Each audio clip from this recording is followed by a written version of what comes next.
Hello and welcome to Catholic Focus. I'm Cheridan Sanders. The Knights of Columbus are a well-known name among Catholic households, especially when one considers the sheer scope of their global outreach today. Now, I caught up with David Naglieri, a former Salt and Light producer and now media manager for the Knights of Columbus, at the recent Supreme Convention for the Knights, and I got the scoop on what's really going on.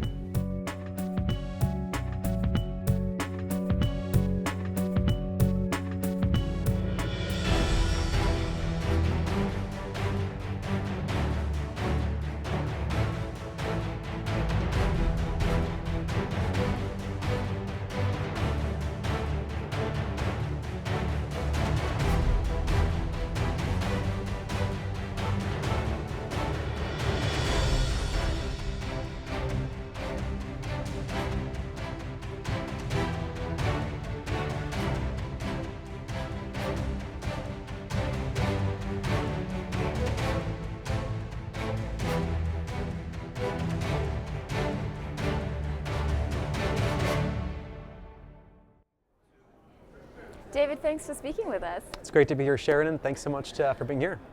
Okay, so let's take a step back and I want to understand who the Knights are. So tell me about the founding of the Knights and really some of the missionary impulse that characterizes all of the work that they do. Sure. So the Knights is the largest Catholic fraternal organization in the world. We have 1.8 million members now in more than 13 countries. We've been expanding in recent years to Poland, to Lithuania, to Ukraine. Our core membership is in the US and Canada, but we're also very prevalent in Mexico and the Philippines as well. And we're a men's organization that was founded in 1882 by Father Michael McGivney. And he was a parish priest in St. Mary's Church in New Haven, Connecticut. And at that time, he saw a real need in society. What was happening was there's a lot of anti-Catholic persecution for new immigrants. Yeah. The kind of industries that were there were very dangerous. So a lot of men would die on the job. And there was no fraternal benefit, no life insurance at the time that Catholics could easily get. So he would oftentimes see situations in his own parish where the father would die, maybe an Irish immigrant family with 10 children, and the mother would be left trying to fend for herself. So he saw that we need a solution. And the solution was some men came together and they came up with the name, the Knights of Columbus. Knight because it's chivalry, because it's what they were doing is protecting mothers and orphans. And Columbus because at that time Columbus was really held in esteem. And they wanted to show we're Catholic, but we're also American. Because of all the anti-Catholic persecution in the United States, where the idea of being Catholic was being foreign, being someone you couldn't trust, loyal to the Pope, not loyal to the government, etc. So they were the Knights of Columbus. And this idea really snowballed, and within 25 years, we're in every state, we're in every province in Canada, we're moving into Mexico, the Philippines, and it really took off, and it was founded on the principles of charity, unity, fraternity, and later patriotism. But above all, it was to find a way to bring men together in a spirit of fraternity, and then also to support women and widows and orphans in the event of the loss of breadwinner. And those are the same principles that we continue to stand by. I'd like to shift gears for a moment. The Knights are also known for their work with the Vatican, with restoration work and just a long history there. How did that come about?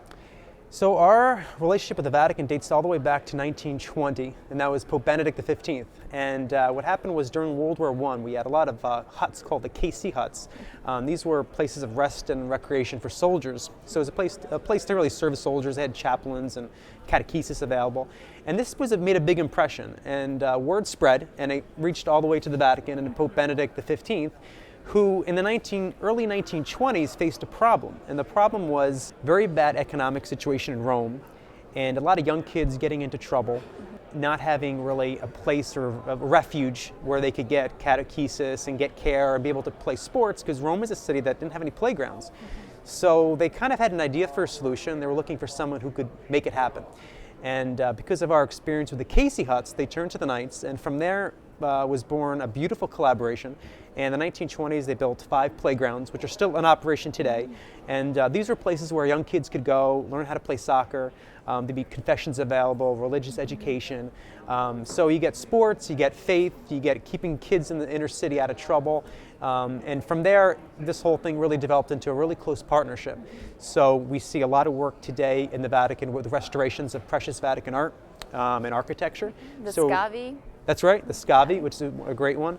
that the Knights of Columbus helped fund and helped organize. In the 1980s, for the first time in over 300 years, they cleaned the facade of St. Peter, the restoration of St. Peter's Basilica, and the Knights were involved funding that. And that continues every year. It seems there's something new with beautiful chapels in the Vatican that need restoration after all these hundreds of years.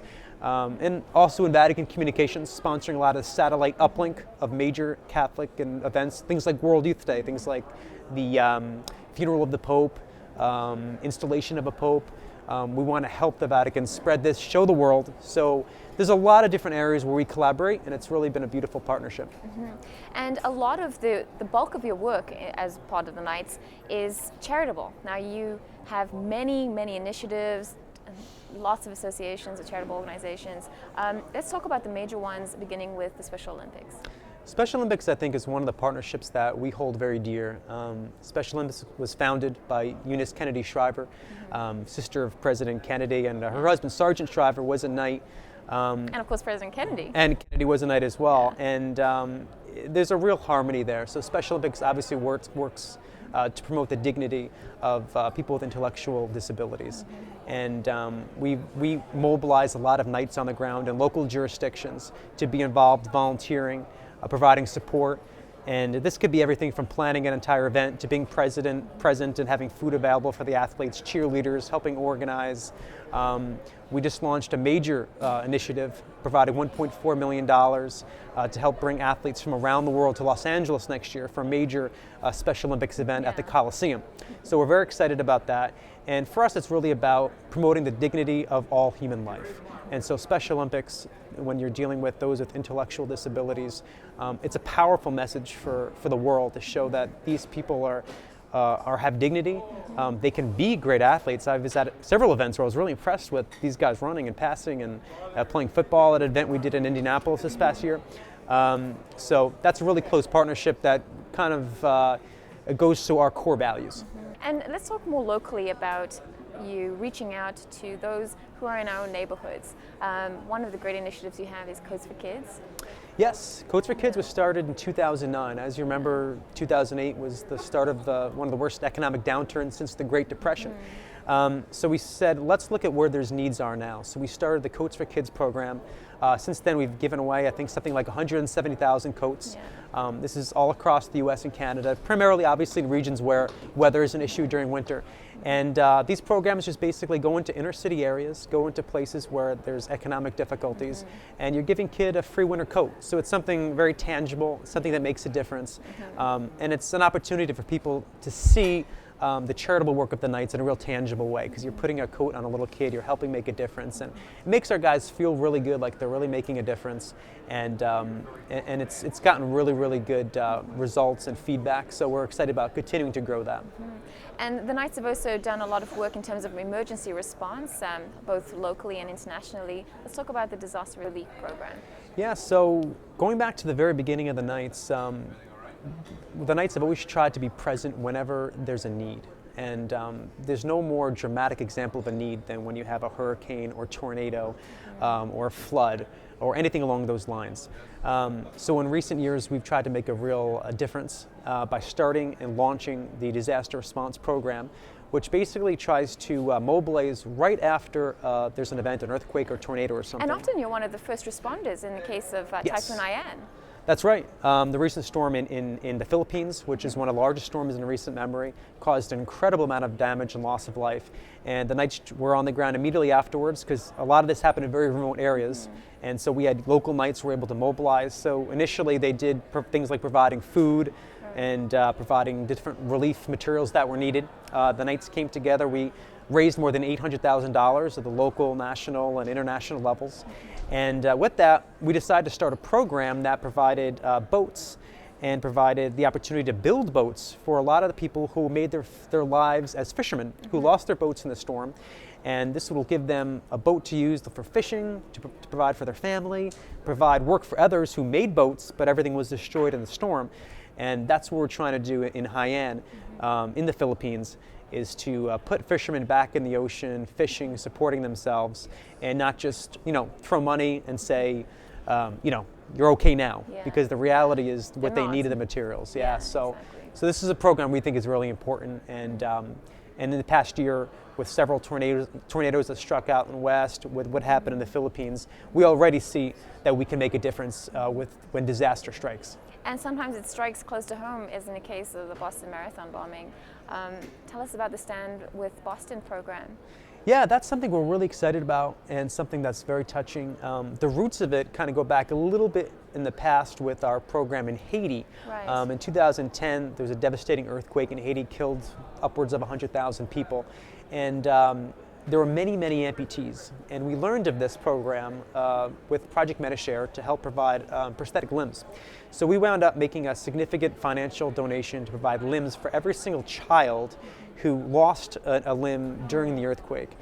The bigger picture there was that in Haiti, there's kind of a stigma against people with disabilities. Right. So they're oftentimes viewed as cursed. God doesn't favor them. And we wanted to promote the dignity of people with disabilities. So we provided the limb. We helped found a soccer team called Team Zarian. Yeah.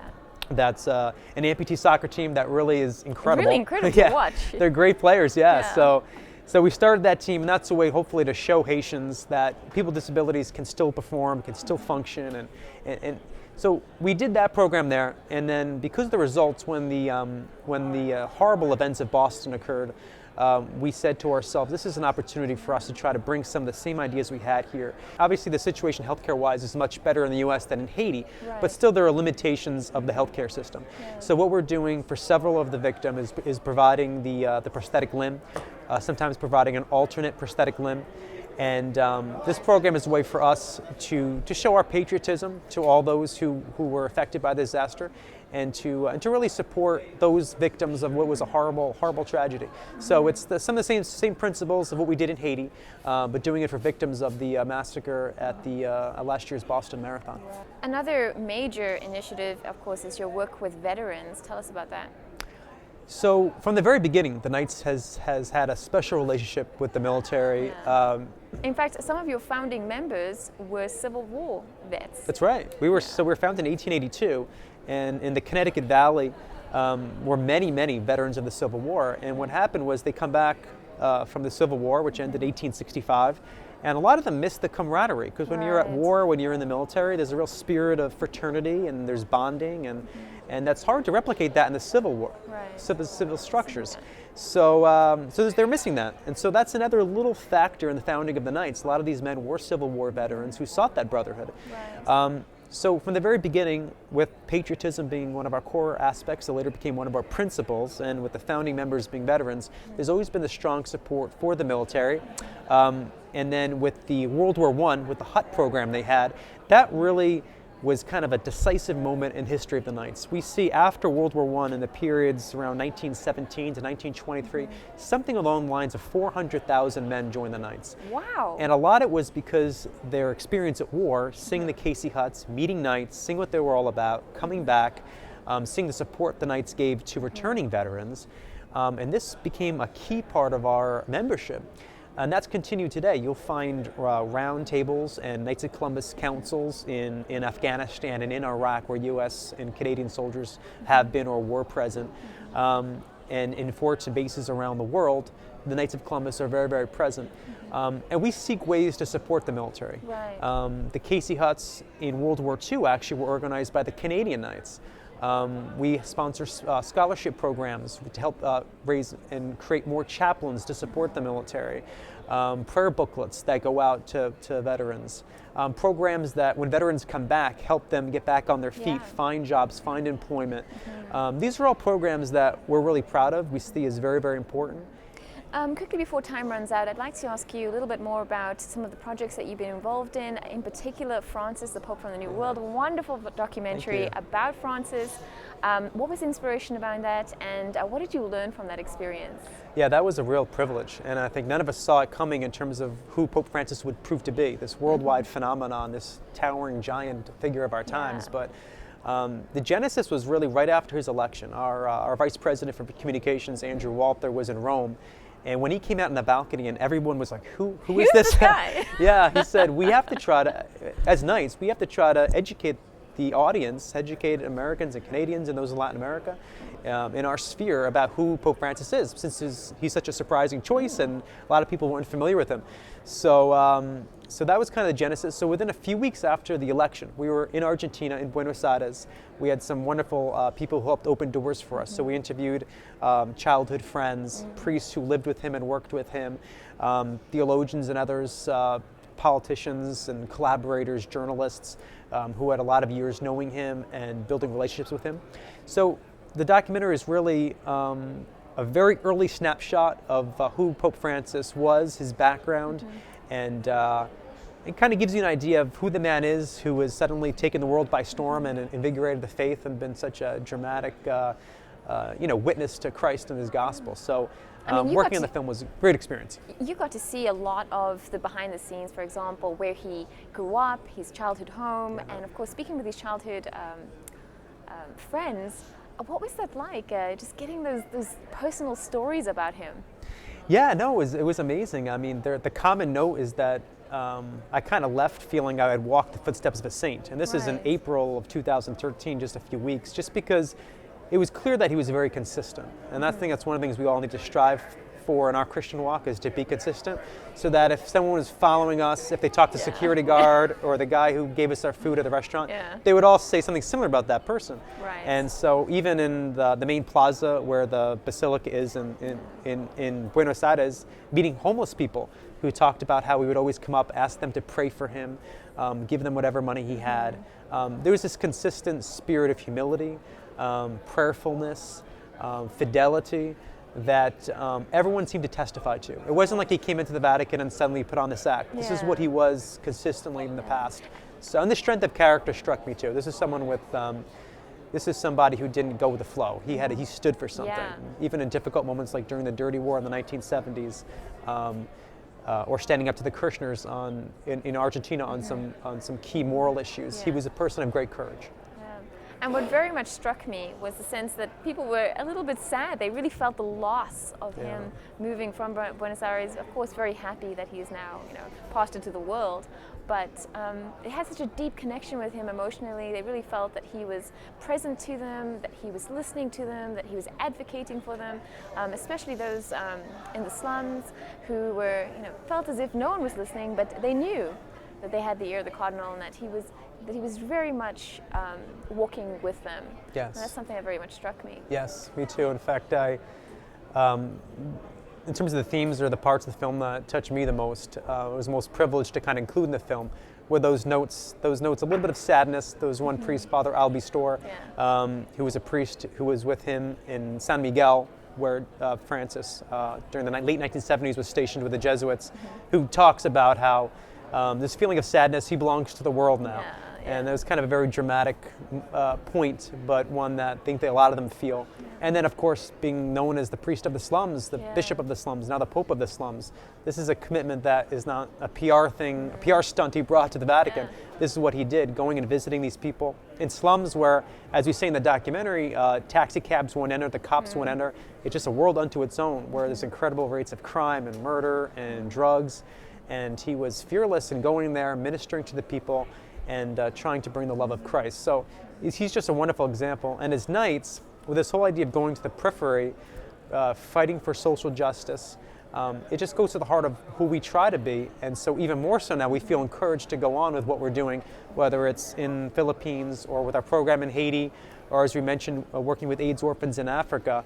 It's to follow the example of Pope Francis. I see so much similarity between that missionary zeal that McGivney had and Pope Francis has. That simple connection with people in the parish, and it just shows you how when a parish priest is so faithful to his vocation, that really miracles can happen and wonderful good things can come from that. And in fact, I think that with a lot of Pope Francis, you see his focus of being first a priest, and then everything else flows from that. Just a wonderful Christian witness. That's beautiful. That's very well said. And I think reading this past year Evangelium Gaudi of Pope Francis, he talks a lot about the importance of fraternal communion, having a fraternal communion in our lives as to witness to Christ's love. And that struck a lot of us at the Knights because we feel like Father McGivney had a vision 132 years ago Yeah. of fraternity, of men Yeah. united who will make a difference in their churches, in their communities, and then at a state, at a national level, simply by being bonded together out of love, a mutual love that's born of our faith in Christ. So you're right. I think when we see what Pope Francis is doing, we can connect it to Father McGivney, and that just makes it for us even more powerful. Yeah. Quickly tell me about your next upcoming doc. Well, we have a film that's going to premiere here at the convention just for the delegates that are here, but then we hope maybe in the fall, hopefully, or in a future date, to show on Salt and Light. And that is a documentary we titled John Paul II in America, Uniting a Continent. And the vision for this documentary is to show John Paul's vision for an American continent stretching from the Northwest Territories already down to the southernmost part of Argentina. A vision based on Our Lady of Guadalupe and the witness she has and is for us, what she represents for us. And what we did was we profiled many of his visits. He came 22 times to the American continent, everything from World Youth Days in '93 Denver, 2002 Toronto, the impact he had in Latin America, defending indigenous people, defending the poor, in many situations galvanizing an opposition that brought down military dictatorships in Chile, in Brazil, in Paraguay, in Haiti. His impact on our continent is incredible. And so we tried to kind of take a survey course of what exactly he left for us. And as the years go on and we forget about the Sandinistas, we forget about who General Pinochet was, we forget about what happened in the 1990s after Denver when there was no seminary and now there's like 130 seminarians.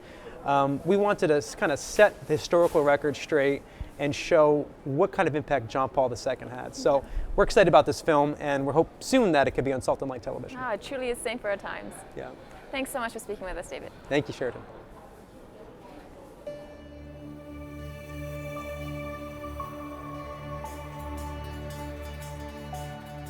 We had to carry him into the wheelchair, and when we were pushing him outside, he was all smile, nothing but smile.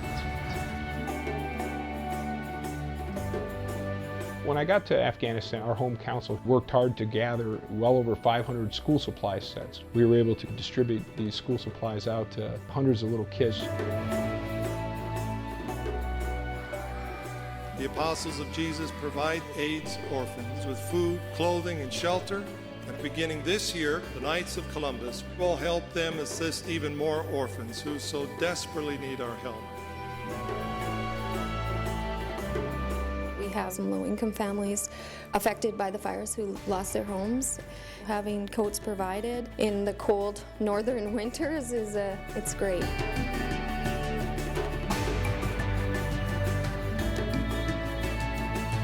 And when I got the call saying, could you go down and help out in Joplin? And I said, well, how are we going to do all of this? And she said, don't worry, the Knights of Columbus will be there.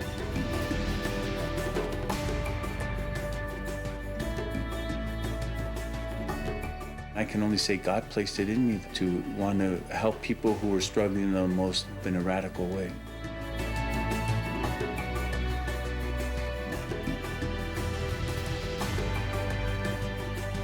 It's offering people without an appointment the opportunity to come through our doors and receive the care they hope for.